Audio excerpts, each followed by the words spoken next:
Welcome to special show. తప్పెవరిది, ఇంతకీ తప్పెవరిది? ఓవైపు ఏదైతే వైకుంఠ ద్వార దర్శనం చేసుకోవడం కోసం అని చెప్పి ఎంతో భక్తి శ్రద్ధలతో తిరుపతికి చేరుకున్న భక్తులు ఆ స్థాయిలో ఇబ్బంది పడడానికి కారకులు ఎవరు? ఏం జరిగింది? అక్కడ ఏర్పాట్లు ఎలా ఉన్నాయి? ఏర్పాట్లలో లోపం ఉందా, లేకపోతే అధికారుల అలసత్వం ఉందా, లేకపోతే నిర్లక్ష్యం ఉందా? ఈ ప్రశ్నలకు సమాధానం వెతకాల్సిన అవసరం మనకు కనిపిస్తుంది. ఓవరాల్గా చూస్తే తిరుపతిలో ఈరోజు అర్ధరాత్రి నుంచి మొదలబోయే వైకుంఠ ద్వార దర్శనాని కోసం అని చెప్పి వేలాదిగా అక్కడికి భక్తులు తరలి రావడము, తరలి వచ్చిన వాళ్లకు టోకెన్ల ద్వారా దర్శనాన్ని ఏర్పాటు చేయాలనుకున్న టీటీడీ ఏదైతే ఆలోచన చేసిందో, ప్రణాళిక చేసిందో, ఆ ప్రణాళిక సక్సెస్ అవ్వకపోవడానికి కారకులు ఎవరు? తిరుపతిలో తొక్కిసగడకు గల కారణం ఏంటి? అన్ని ఏర్పాట్లు చేసి ఆ లోపాన్ని గుర్తించలేకపోయారా? వెంకన్న సన్నిధిలో విషాదం వెనుక ఉన్న ప్రధాన కారణం ఏంటి? అసలు ఏం జరిగింది? టీటీడీ చరిత్రలోనే తీవ్ర విషాదం చోటు చేసుకుంది. రద్దీ సమయాల్లో తొక్కిసలాట జరగడం సాధారణమే అయినప్పటికీ తొలిసారిగా ఆ దశ దాటి భక్తుల మరణాలు సంభవించాయి. వైకుంఠ ద్వార దర్శనాల కోసం ఎస్ఎస్టీ టైమ్ స్లాట్ టోకెన్స్ జారీ కేంద్రం వద్ద భారీ స్థాయిలో ఏర్పాట్లను పూర్తి చేసింది టీటీడీ. బుధవారం ఉదయం నుంచి టైమ్ స్లాట్ టోకెన్ల జారీ కేంద్రాల వద్ద భక్తులు భారీ స్థాయిలో వచ్చారు. బైరాగి పట్టణంలోని రామానాయుడు స్కూల్ వద్ద ఒక్కసారిగా తొక్కిసలాట జరిగింది. ఈ ఘటనలో 4 మృతి చెందారు. అసలు ఈ తొక్కిసలాట జరగడానికి కారణాలు ఏంటి? అధికారులు ఏం చెబుతున్నారు? సంవత్సరానికి ఒకసారి వస్తుంది వైకుంఠ ఏకాదశి. అందుకనే ఆ రోజు వైకుంఠ ద్వార దర్శనాలు అంటే భారీ స్థాయిలో డిమాండ్ ఉంటుంది. అందులోనూ శ్రీవారిని వైకుంఠ ఏకాదశి, ద్వాదశి రోజున దర్శిస్తే సకల పాపాలు తొలుగుతాయని భక్తుల ప్రగాఢ విశ్వాసం. అందుకే ఈ 2 రోజుల్లో శ్రీవారిని దర్శించి కృపలు పొందాలని భక్తులు ఆరాటపడుతుంటారు. 10 రోజుల పాటు వైకుంఠ ద్వార దర్శనాలు ప్రారంభించిన నాటి నుంచి తిరుపతిలో ముందస్తు టోకన్స్ అందిస్తూ వస్తోంది టీటీడీ. ప్రతి ఏడాది జారీ చేసే విధంగానే ఈ ఏడాది సైతం టైమ్ స్లాట్ టోకెన్స్లను తిరుపతిలోని 8 కేంద్రాల్లో టీటీడీ జారీ చేయడానికి అన్ని ఏర్పాట్లు పూర్తి చేసింది. అయితే అనుకున్న సమయానికన్నా, రద్దీ కన్నా భారీ స్థాయిలో భక్తులు టైమ్ స్లాట్ టోకన్లు జారీ కేంద్రాలకు చేరుకున్నారు. క్యూ లైన్లలో మొదటి భక్తులను 8న అర్ధరాత్రి అనుమతించాలని టీటీడీ భావించింది. టైమ్ స్లాట్ జారీ కేంద్రాల వద్దకు 8న ఉదయం నుంచి భారీ స్థాయిలో భక్తులు రావడం ప్రారంభించారు. గంటల తరబడి టోకెన్ జారీ చేసే కేంద్రాల వద్ద పడిగాపులు కాశారు భక్తులు. వైకుంఠ ద్వార దర్శనానికి సంబంధించి ఏదైతే చూస్తున్నారో, మొదటి నుంచి ఆ రోజు దర్శనం చేసుకుంటే పాపాలు తొలుగుతాయన్న భక్తుల ఆలోచనలు, లేకపోతే వాళ్ళ నమ్మకాలకు తగ్గట్టుగానే 2 రోజులు కాకుండా 10 రోజుల పాటు భక్తులు ఆ ద్వారం ద్వారా దర్శనం చేసుకునే అవకాశాన్ని టీటీడీ ఎప్పటి నుంచో కల్పిస్తూ వస్తుంది. అయితే ఏకాదశి, ద్వాదశి రోజున మరింత గొప్ప అనే ఒక ఫీలింగ్లోనే ఆ రోజు దర్శనం చేసుకోవాలని ఎక్కువ మంది భక్తులు భావిస్తుంటారు. అందులో భాగంగానే ఏవైతే టోకన్లు అందిస్తున్నారన్న ప్లేస్కి భారీగా చేరుకొని ఎట్టి పరిస్థితుల్లోనూ ఆ టైమ్ స్లాట్స్ టోకన్లను అందుకోవాలనే ప్రయత్నం చేశారు భక్తులు. అందుకే ప్రతి కౌంటర్ వద్ద 20,000 మందికి పైగా భక్తులు చేరుకున్నారు. ముఖ్యంగా బైరాగి పట్టణంలోని రామానాయుడు స్కూలు, శ్రీనివాసం, విష్ణు నివాసం, జీవకోనలో ఏర్పాటు చేసిన కేంద్రాల వద్ద సమయం పెరుగుతున్న కొద్దీ రద్దీ పెరుగుతూ వచ్చింది. బైరాగి పట్టణ రామానాయుడు స్కూలుకు ఆనుకొని పద్మావతి ఉద్యానవనం ఉండడంతో వస్తున్న భక్తులను ఆ పార్కులోకి తరలించారు అధికారులు. పార్కు మొత్తం పూర్తిగా నిండిపోయింది. అక్కడ మధ్యాహ్నం నుంచి వచ్చిన భక్తులను క్యూలైన్లోకి విడుదల చేయకుండా పార్కులోకి అనుమతించడము ఇంత సమస్యకు దారితీసిందని ప్రాథమిక విచారణలో తేలింది. ఇక రాత్రి 8:15 సమయంలో పార్కులో ఉన్న ఒక వ్యక్తి అస్వస్థతకు గురయ్యారు. ఆ వ్యక్తికి చికిత్స అందించడం కోసం డీఎస్పీ స్థాయి అధికారి గేట్లు తెరవబోయారు. అయితే భక్తులు క్యూలైన్లలోకి వదిలేందుకే గేట్లు తెరుస్తున్నారని భావించి ఒక్కసారిగా దాన్ని బలంగా తోసుకొని ముందుకు వెళ్లే ప్రయత్నం చేశారు. ఒక్కసారిగా పెద్ద సంఖ్యలో భక్తులు తోసుకుంటూ రావడంతో చాలామంది కింద పడిపోయారు. ఊపిరాడక పలువురు తీవ్ర అస్వస్థతకు గురయ్యారు. పోలీసులు క్షతగాత్రులను అంబులెన్స్లో రుయా స్విమ్స్ ఆసుపత్రిలోకి తరలించారు. ఆసుపత్రికి వెళ్లే సమయానికే 4 మృతి చెందినట్టు వైద్యాధికారులు ప్రకటించారు. బైరాగి పట్టడి వద్ద జరిగిన ఘటనలోనే ఈ 5 చనిపోవడం గుర్తించాల్సిన విషయం. చూస్తున్నాము, టీటీడీ ఏదైతే ఏర్పాట్లు చేసింది, భక్తులు కూడా అధిక స్థాయి సంఖ్యలోనే అక్కడికి చేరుకున్నారు. అయినా సరే ఆ ఏర్పాట్లు సరిపోలేదు. తప్పెవరిది అన్న ప్రశ్నకి సమాధానం వెతికే ప్రయత్నం చేస్తుంది రాజ్ న్యూస్. అందులో భాగంగానే ఏం జరిగింది, అక్కడ అసలు ఎలాంటి ఏర్పాట్లు చేశారు, ఆ ఏర్పాట్లు చేసిన తర్వాత కూడా ఇలాంటి ఘటన ఎందుకు జరిగింది, అక్కడ ఎవరిని బాధ్యులు చేయాలన్న విషయంపైన, ఆ తప్పు ఎవరు చేశారన్న విషయంపైన ప్రయత్నంలో భాగంగానే మా ప్రతినిధి చరిత్ ఇప్పుడు లైవ్లో సిద్ధంగా ఉన్నారు. చరిత్, మనం చూస్తున్నాము భారీగా ఏర్పాట్లు చేశారు. అక్కడ ఇలాంటి ఘటనలు జరగడం ఇదే మొదటిసారి, కానీ ఇలా జనాలు రావడం మాత్రం మొదటిసారి కాదు. ఎందుకంటే మనం చూస్తుంటాము ఎన్ని సందర్భాల్లోనూ తిరుమలలో భక్తులు ఎవరైతే ఉంటారో దర్శనాలకి, ముఖ్యంగా గరుడ సేవకు వచ్చినప్పుడు, గరుడ సేవ జరిగే టైంలో అయితే ఇంతకన్నా ఎక్కువ మంది అక్కడ జనాలు ఉంటారు కొండపైన అనేది మనకు అందరికీ తెలుసు. అలానే కాకుండా వైకుంఠ ఏకాదశితో పాటు ముఖ్యంగా బ్రహ్మోత్సవాల సమయంలో లక్షలాది మంది వచ్చి అక్కడ దర్శనం చేసుకొని వెళ్తుంటారు. కానీ ఈసారి మాత్రం ఇలాంటి ఘటన జరిగింది. తప్పు ఎవరిది అన్న ఒక ప్రశ్న అడిగితే, మీరు అక్కడ గ్రౌండ్ లెవెల్లో వెళ్ళారు, మొత్తం అంతా పరిశీలించారు, వాళ్ళందరితో అక్కడ మాట్లాడే ప్రయత్నం చేశారు కాబట్టి అసలు ఏంటి తప్పు ఎవరిది అంటే మనం అసలు ఏం విశ్లేషించాలంటారు? ఏదైతే టీటీడీ వైకుంఠ ఏకాదశి టోకెన్లకైతే మాత్రం భారీ ఏర్పాట్లు చేసింది. అయితే 9 కౌంటర్లను కూడా ఏర్పాటు చేసినటువంటి పరిస్థితి. ఇక్కడ అంతా కూడా ఈ కౌంటర్లు ఏర్పాటు చేయడం, టోకెన్లు పంపిణీ చేస్తాం, రాత్రికి టోకెన్లు పంపిణీ చేస్తాం అన్నటువంటి సమాచారం అయితే భక్తులకు పెద్ద ఎత్తున వెళ్ళినటువంటి పరిస్థితి. ఏదైతే స్థానికుల కోసం ఏర్పాటు చేసినటువంటి రామానాయుడు పాఠశాల వద్ద ఏర్పాటు చేసినటువంటి కౌంటర్ల దగ్గరికి అయితే పెద్ద ఎత్తున భక్తులు చేరుకున్నారు. వాళ్ళందరినీ కూడా పద్మావతి పార్క్ లోకి పంపించారు. పద్మావతి పార్క్ లో పంపించి 12 గంటలకి క్యూ లైన్ లోకి వదిలిపెడతారు సమాచారం ఇచ్చారు. అయితే ఏదైతే ఈ దుంపులాట అక్కడ ఉన్నటువంటి వ్యక్తులందరూ కూడా కొంత హడావిడికి లోనయ్యారు. గేటు దగ్గరికి వచ్చేసారు. గేటు దగ్గరికి వచ్చిన తర్వాత ఒక మహిళ మరొక గేట్ దగ్గర ప్రెస్ అయిపోతున్నారు. అంటే వారిని ప్రొటెక్ట్ చేసి బయటకు తీయాలంటే ఆలోచనలో గేట్ ఓపెన్ చేసేటువంటి క్రమంలో ఒక్కసారిగా ఏదైతే క్యూ లైన్ లోకి పంపేందుకే గేట్ ఓపెన్ చేశారని భావించినటువంటి భక్తులు ఒక్కసారిగా కూడా ముందుకు దూకారు క్యూ లైన్ పరిగెత్తేందుకు. అక్కడ జరిగినటువంటి తొక్కిసలాట్లయితే మాత్రం సుమారు 6 మంది చనిపోయినటువంటి పరిస్థితి. ఈ దురదృష్టకరమైనటువంటి ఘటన జరిగినటువంటి ప్రదేశంలో కొంత పోలీస్ జాగ్రత్త ఉండాల్సింది. అంటే పోలీసుల నిర్లక్ష్య వైఖరి, అంటే వారిని సేవ్ చేయాలన్న ఆలోచన కరెక్టే, కానీ అక్కడ మనం ఎలాంటి జాగ్రత్తలు తీసుకోవాలి? ఆ ఇద్దరిని ముందు ప్రొటెక్ట్ చేసేటువంటి క్రమంలో వెనక ఉన్నటువంటి ఆ తోపులాట ఉన్నటువంటి జనాలను వెనక్కి తీసుకుని వారిని సేవ్ చేయాలి. అంటే వెంటనే గేట్ ఓపెన్ చేయడంతో ఈ ప్రమాదం చోటు చేసుకుంది. గేట్ ఓపెన్ చేయడం ఏదైతే అక్కడ భావించారో, అంటే క్యూ లైన్ లోకి వదిలేందుకు మాత్రమే గేట్ ఓపెన్ చేసిన భావించినటువంటి భక్తులు ఒక్కసారిగా ముందుకు పరిగెత్తారు. ఈ ముందుకు పరిగెత్తిన క్రమంలో ఎవరైతే ముందు వెళ్తున్నారో వారు పైన అయితే మాత్రం పడ్డటువంటి పరిస్థితి. అలా జరిగినటువంటి తొక్కిసలాట్లయితే 6 అక్కడికక్కడే మృతించారు. విషయం తెలుసుకున్నటువంటి కూటమి ప్రభుత్వం హుటాహుటిన స్పందించింది.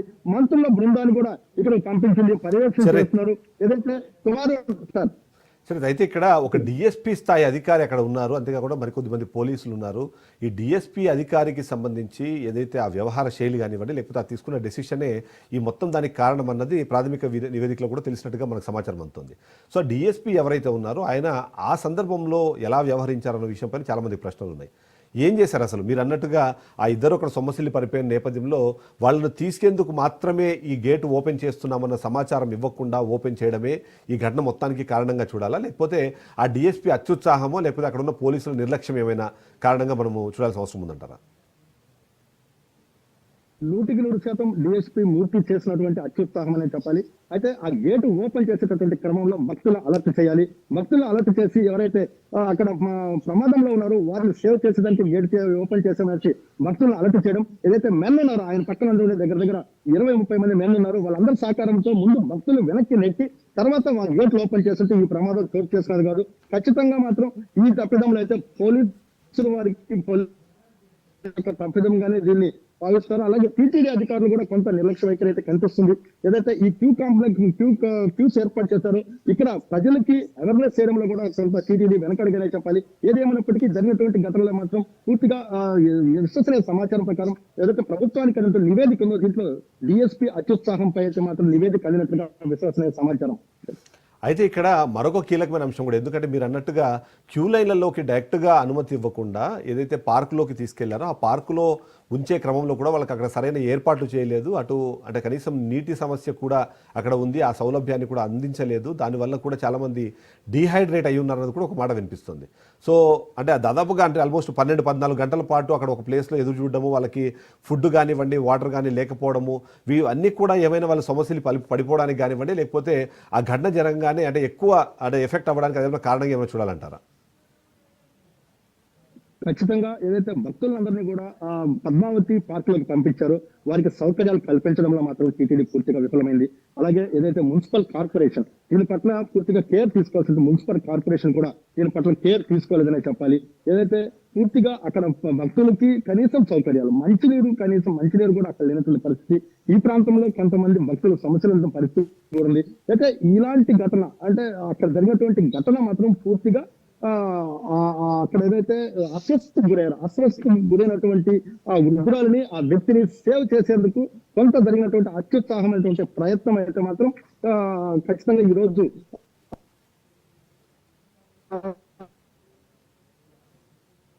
పెంచినటువంటి క్రమాన్ని పెంచినట్టే ఇంత దుస్థితి వచ్చింది కాదనేది కూడా ఖచ్చితంగా కూడా విమర్శలు అయితే వినిపిస్తున్నాయి. ఇప్పుడే వివిధ రకాలైనటువంటి నేతలు ఇక్కడికి వస్తున్నారు. ఇప్పుడే వామపక్షాలకు సంబంధించిన రామకృష్ణ వచ్చారు, అలాగే రామచంద్ర యాదవ్ వచ్చారు. వీళ్ళందరూ కూడా విమర్శ ఒకటే, ఖచ్చితంగా కూడా వివిఐపీల సేవలు అయితే టీటీడీ తరిస్తుంది, సామాన్య భక్తులకు పట్టించుకునే పరిస్థితి లేదంటూ కూడా ఘాటు వ్యాఖ్యలు చేసినటువంటి పరిస్థితి అయితే ఉంది సార్. కానీ చరిత్ర అంటే ఏదైతే సామాన్య భక్తులకి, అందులో ముఖ్యంగా లోకల్స్ కూడా దర్శన ఏర్పాట్లు చేసే క్రమంలోనే మొదటి 3 రోజుల్లో అంటే దాదాపుగా 1,20,000 టోకన్లు ఇవ్వాలన్నది ఒక నిర్ణయం తీసుకుని, ఆ తర్వాత 50,000 చొప్పున అంటే రోజుకి 70,000 మందికి అక్కడ ఉత్తర ద్వార దర్శనాన్ని కల్పించాలనే ఉద్దేశంతో టీటీడీ అయితే మంచి ఉద్దేశాన్ని తీసుకుంది. కానీ ఈ ఏర్పాటు చేసే క్రమం కానివ్వండి, అధికారులు ఇంకాస్త ఎక్కువగా జాగ్రత్తగా ఉండాల్సిన అవసరం కానివ్వండి, ఆ ప్రణాళిక రూపొందించే క్రమంలో ఏమైనా తప్పులు జరిగాయన్నది కూడా ఒక ప్రశ్న వినిపిస్తుంది. 1,20,000 టికెట్లు ఒకే రోజు రిలీజ్ చేస్తున్నారు, అవన్నీ సామాన్య భక్తులకి అందబోతున్నాయన్న ప్రకటన ఏదైతే ఉందో అది ఈ భక్తుల్లో ఎక్కువ ఆశ కలిగించిందా, లేకపోతే వాళ్ళు అంటే ఆతృతకు ఏమైనా కారణంగా మారిందంటారా? ఖచ్చితంగా ఏదైతే ఈ సామాన్య భక్తులకి వైకుంఠ ద్వార దర్శనం, తొలి రోజు దర్శనం అనేది ఒక మహాభాగ్యంగానే భావిస్తారు. ఈ దర్శన భాగ్యానికి అయితే మాత్రం భక్తులు తప్పించిన మాట వాస్తవమే. కానీ ఈ భక్తులకి ఏదైతే అనౌన్స్ చేశారో, ఈ అనౌన్స్ చేసేటువంటి క్రమంలో ఖచ్చితంగా వారికి ఏదైతే మౌలిక వస్తువుల కల్పన, కౌంటర్లు పెంచడం అంటే ఒకసారి మీ వెనకాల వస్తున్న వాళ్ళు ఒకసారి మాట్లాడించే ప్రయత్నం చేయండి. భానుప్రకాష్ గారు వెళ్తున్నారు. ఈ రోజు జరిగినటువంటి ఘటన ఏదైతే ఉందో దీని పట్ల మీరు ఎలా ఉంది సార్? ఒక్క మాట చెప్పండి సార్.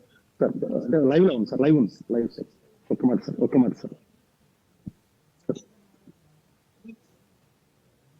సార్ ఒక్క నిమిషం ఇక్కడ లైవ్ లో ముందుకు ఒక్క నిమిషం. భానుప్రకాష్ రెడ్డి గారు మాట్లాడుతున్నారు, టీటీడీ బోర్డు మెంబర్. మనం చూస్తున్నాం ఏదైతే దీనికి సంబంధించి టీటీడీ బోర్డు ఇప్పటికే దీని మీద రెస్పాండ్ అయిన పరిస్థితి మనకు కనిపిస్తోంది. అంతేకాకుండా ఇప్పుడు మనం ఏదైతే చూస్తున్నామో లైవ్ ఫ్రేమ్లో భానుప్రకాష్ రెడ్డి, ఈయన కూడా టీటీడీ బోర్డు మెంబర్గా ఉన్నారు, గతంలో కూడా బోర్డు మెంబర్గా పనిచేశారు. ఇది రెండోసారి తను బోర్డు మెంబర్గా బాధ్యతలు తీసుకున్నారు. ఆయన రెండోసారి బాధ్యతలు తీసుకున్న తర్వాత జరిగిన ఘటన కాబట్టి నిన్నటి నుంచే మనం చూస్తున్నాము. ఘటన జరిగిన సందర్భంలో కానీ ఆ తర్వాత కానీ తను పూర్తి స్థాయిలో రెస్పాండ్ అవుతున్నారు. అన్ని సందర్భాల్లోనూ ముఖ్యంగా నిన్న రుయా ఆసుపత్రికి వెళ్ళి అక్కడ బాధితుల్ని పరామర్శించడం కానివ్వండి, వాళ్ళతో మాట్లాడి వాళ్ళకున్న బాధలు తెలుసుకునే ప్రయత్నం కానీ చేయడం అనేది మనం చూసాం. ఆయన లైవ్లో మాట్లాడుతున్నారు, ఒకసారి చూద్దాం. రైట్, మనం చూస్తున్నాము ఏదైతే భానుప్రకాష్ కూడా నిన్న జరిగిన సంఘటనకు సంబంధించి సమాచారం ఇచ్చే ప్రయత్నం చేస్తున్నారు. ఏదైతే ప్రెస్ మీట్లో మాట్లాడుతున్నారో కొద్దిగా ఆడియో డిస్టర్బెన్స్ ఉండడం వల్ల ఆయన మాట్లాడుతున్నది చాలా క్లియర్గా ఉంది. ఏదైతే ఈ ఘటన దురదృష్టకరము, ఇలాంటి ఘటన జరగకుండా ఉండాల్సింది. దీనికి సంబంధించి టీటీడీ అవసరమైన ఏర్పాట్లన్నీ చేస్తూ వచ్చింది. అయితే ఆ ఏర్పాట్లు చేసే క్రమంలో కొన్ని తప్పులు జరిగాయి. అందులో భాగంగానే ఈ మొత్తం ఘటన జరిగినట్టుగా తను చెప్పే ప్రయత్నం చేస్తున్నారు. అందులో ముఖ్యంగా చూస్తే మాత్రం ఏదైతే నిన్న ఎలాంటి ఏర్పాట్లు చేశారు, భక్తులు ఇంతమంది వస్తారో అన్న విషయంపైన పూర్తి స్థాయిలో ముందే సమాచారం ఉన్న నేపథ్యంలో ఏర్పాట్లకు సంబంధించి ఎలాంటి తప్పులు జరగకుండా టీటీడీ తీసుకున్న చర్యలకు సంబంధించిన విషయాన్ని ఆయన ఎక్స్ప్లెయిన్ చేసే ప్రయత్నం చేస్తున్నారు. అంతేకాకుండా ఓవరాల్గా చూస్తే మాత్రం ఇలాంటి ఘటన జరగడం అన్నది ఖచ్చితంగా దురదృష్టకరమే. బట్ అయితే ఈ సందర్భంలో ఎవరైతే ఈ ఘటనకు కారకులుగా భావిస్తున్న అధికారులు కానివ్వండి, సిబ్బంది ఎవరైతే ఉన్నారో వాళ్ళ మీద చర్యలు ఉండబోతాయంటూ కూడా తను చెప్పడం జరిగింది. అంతేకాకుండా ఏదైతే ఈరోజు ఈ ఘటన జరిగిన తర్వాత ఇద్దరు అంటే ఒకటి సీఎం చంద్రబాబు నాయుడు, అలాగే డిప్యూటీ సీఎం పవన్ కళ్యాణ్ కూడా బాధితుల్ని పరామర్శించే ప్రయత్నం ఉంది. ఆ షెడ్యూల్ ఆల్రెడీ ఇప్పటికే ఉంది కాబట్టి దానికి సంబంధించి కూడా తను సమాచారం ఇచ్చే అవకాశమే మనకు కనిపిస్తుంది. వెళ్తానే మాకు దర్శనం అవుతుందా లేదని అడుగుతుంది. దాన్ని బట్టి మన భక్తి వెంకటేశ్వర స్వామి భక్తి పట్ల వాళ్ళకు ఉన్నట్టు భక్తి మేము ఉన్నటువంటి మామూలుగా ఎక్కడైనా సరే గొడవ పడతారు కానీ లోపల పడితే వాళ్ళు, ఆడవాళ్ళు, పిల్లలంతా అన్న మాకు దర్శనం చెప్పింది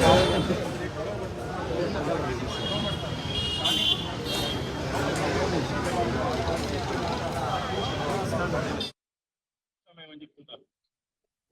ఈ దురదృష్టకర సంఘటన చాలా కలిసి వేసింది. అసలు తిరుమల తిరుపతి దేవస్థానం చరిత్రలోనే ఒక చీకటి రోజుగా మిగిలిపోతుంది. ఇది భవిష్యత్తులో ఇలాంటి దురదృష్టకర సంఘటనలు జరగకుండా ఖచ్చితంగా భక్తులకి మేము హామీ ఇస్తున్నాం. ఎట్టి పరిస్థితుల్లోనూ ఇది పునరావృతం కాకుండా కానీ వీళ్ళకి ఉన్నటువంటి వీళ్ళకి ఎటువంటి ఇబ్బంది లేదని చెప్పి మీ ద్వారా శ్రీవారి భక్తులందరికీ, ఎందుకంటే విదేశాల నుంచి కూడా ఫోన్లు వచ్చినాయి మాకు శ్రీవారి భక్తుల పరిస్థితి ఏమి, ఏం చేస్తున్నారని. కాబట్టి మేము రాత్రి నుంచి మానిటర్ చేస్తున్నాం. ఈరోజు రాత్రి ఉదయం 3 వరకు ఇక్కడే ఉన్నాను. వెళ్ళి మొత్తం అన్ని మానిటర్ చేసుకునేసి వస్తే డాక్టర్తో మాట్లాడితే ఇటు ఎవరు ఆందోళన చేయాల్సిన అవసరం లేదన్నారు. కాబట్టి మీ ద్వారా శ్రీవారి భక్తులకి తెలియజేస్తున్నాను. టికెట్లు కలిగిన భక్తులు మాత్రమే కొండకు వెళ్ళాలని ఆంక్షలు పర్వదినాలప్పుడు విధించడం కూడా ఇలాంటి సంఘటనలు కారణం అని గతంలో కూడా విమర్శలు వచ్చాయి. ఆ పద్ధతినే మళ్ళీ మీ పాలక మండలి కూడా కంటిన్యూ కావడం చేయడం కూడా ఈ శాంతి రీజన్. పర్వదినాలు వైభవంగా జరగాలి, కుంభమేళా జరగబోతుంది, విశేషంగా తరలించిన ఆహ్వానం. తిరుమలకు మాత్రం టికెట్ కలిగిన భక్తులే అనేది ఎంతవరకు జస్టిఫైడ్. అది తప్పుడు ప్రచారం. టికెట్ ఉన్న టోకెన్ ఉన్న భక్తులకి దర్శనం చేసుకునే అవకాశం ఉంటుంది. ఎవరన్నా తిరుమల క్షేత్రానికి కావచ్చు. తిరుమల క్షేత్రం మంది, దాన్ని అరికట్టే శక్తి కానీ దాన్ని అక్కడికి రావద్దని చెప్పే అధికారం కానీ ఎవరికి లేదు. 7 కొండలు చూస్తున్నాం. ఏదైతే గత 24 గంటలు అంటే నిన్న రాత్రి జరిగిన సందర్భం నుంచి ఇప్పటి వరకు ఏం జరుగుతోంది అన్న ప్రతి విషయాన్ని చెప్పే ప్రయత్నం చేశారు భానుప్రకాష్ రెడ్డి. అందులో ముఖ్యంగా చూస్తే మాత్రం తను నిన్నటి నుంచి మనం చూస్తున్నాము, ఘటన జరిగిన తర్వాత అటు ఆసుపత్రికి వెళ్ళి బాధితులను పరామర్శించడం కానివ్వండి, వాళ్లకు అవసరమైన ఏర్పాట్లు చేసే క్రమంలో సిబ్బందిని అలర్ట్ చేయడం కానివ్వండి చేస్తూ వస్తున్నారు. దానికి సంబంధించిన విషయాన్ని తను చెప్పారు. నిన్న సాయంత్రం నుంచి తను ఎలా కష్టపడ్డారో అని, అంతేకాకుండా ఎవరైతే భక్తులు ఉన్నారో భక్తులకు సంబంధించి మరికొంత క్లారిటీ ఇచ్చే ప్రయత్నం చేశారు. ఎవరైతే టోకన్లు ఉన్నారు వాళ్లకు మాత్రమే తిరుమలలోకి అనుమతి ఉందా అన్న ప్రశ్నకి సమాధానం చెప్తే అది కేవలం దుష్ప్రచారం మాత్రమే. ఎవరైనా సరే రావచ్చు, వచ్చి దర్శనం చేసుకోవచ్చు. అయితే టోకన్లు ఉన్న వాళ్ళకి స్లాట్స్ ఉంటాయి కాబట్టి ఆ స్లాట్ల ప్రకారం వచ్చి దర్శనం చేసుకోవడం ద్వారా వాళ్ళకి కొద్ది సమస్యలు తక్కువ అవుతాయనే విషయాన్ని మాత్రమే చెప్పే ప్రయత్నం చేశారు. అంతేకాకుండా ఇప్పటికే శ్రీవారి భక్తులు దేశ విదేశాల్లో ఉన్న వాళ్ళందరూ కూడా దీని మీద ఆందోళన వ్యక్తం చేస్తున్నారు. ఇలాంటి ఘటన జరగడం దురదృష్టకరమని చెబుతూనే ఇక ఫ్యూచర్లో ఇలాంటి దురదృష్టకరమైన ఘటనలు జరగకుండా ఉండాలంటే ఏం చేయాలనే విషయంపైన పూర్తి స్థాయిలో ఒక అవగాహనకు వచ్చే ప్రయత్నం చేస్తున్నట్టుగా పాలక మండలికి సంబంధించి చెప్పారు. గతంలో జరిగిన తప్పుల నుంచి కొత్త పాఠాలు నేర్చుకున్నాం మనము, కాబట్టి ఇలాంటి ఘటనలు జరగకుండా ఉండేలాగా ఏర్పాట్లు చేసే క్రమంలో టీటీడీ పూర్తి స్థాయిలో వర్క్ చేస్తుంది అన్న విషయాన్ని చెప్పే ప్రయత్నము భానుప్రకాష్ రెడ్డి చేశారు.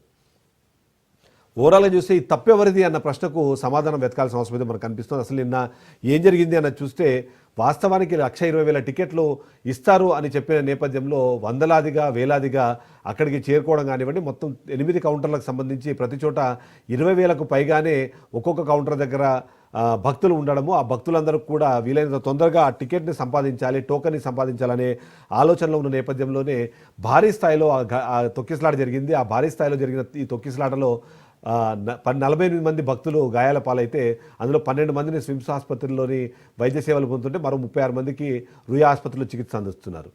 ఆసుపత్రుల వద్ద అంబులెన్సులు అర్ధరాత్రి వరకు నిరంతరాయంగా వచ్చాయి. బంధువుల రోదనలు రుయా ఆసుపత్రి ప్రాంగణం దద్దరిల్లింది. ఇక తిరుపతి జిల్లా కలెక్టర్ ఎస్ వెంకటేశ్వర్, అలాగే జేసీ శుభం బన్సలు, ఆర్డీఓ రామ్మోహన్ ఆసుపత్రిలోని ఉండి క్షతగాత్రులకు మెరుగైన చికిత్స అందించేలా పర్యవేక్షిస్తున్నారు.